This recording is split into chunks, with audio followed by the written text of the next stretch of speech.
ఆ వెలుగు ఇతరులకు ఆనందాన్ని ఇస్తుంది. ఆ వెలుగు ఇతరులకు ఆశీర్వాదంగా మారుతుంది.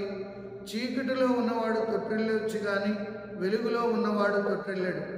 అందుకే కీర్తన 119 వచనం 105లో నీ వాక్యము నా పాదములకు దీపము, నా త్రోవకు వెలుగై ఉన్నది.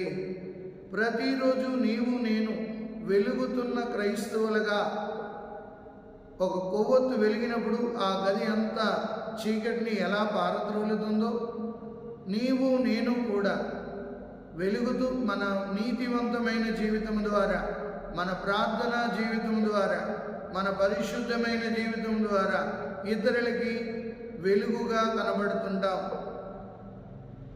అందుకే మత్తయి శుభవార్త 5:14లో మీరు లోకానికి వెలుగై ఉన్నారు అని ప్రభు సెలవిస్తున్నారు.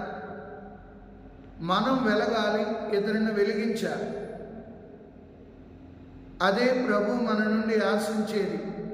ఒక క్రైస్తవుడిగా నేను ఎప్పుడు వెలుగుతుంటాను అంటే జ్ఞానస్నానంలో పొందిన వెలుగు నిరంతరం నాలో ఉంది కాబట్టి ఆ వెలుగుని ఇతరులకు పంచడానికి ఇష్టపడుతున్నానా?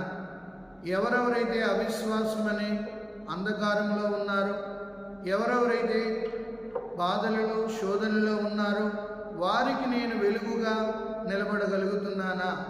ఒక వెలుగుగా వారి జీవితాల్లో ప్రకాశించడానికి ఇష్టపడుతున్నానా? ప్రభువే చెప్తున్నారు, లోకమునకు వెలుగును నేనే అని. ఆయన వెలుగును మనం పొందిన్నాం. అందుకే సంవత్సరానికి ఒకసారి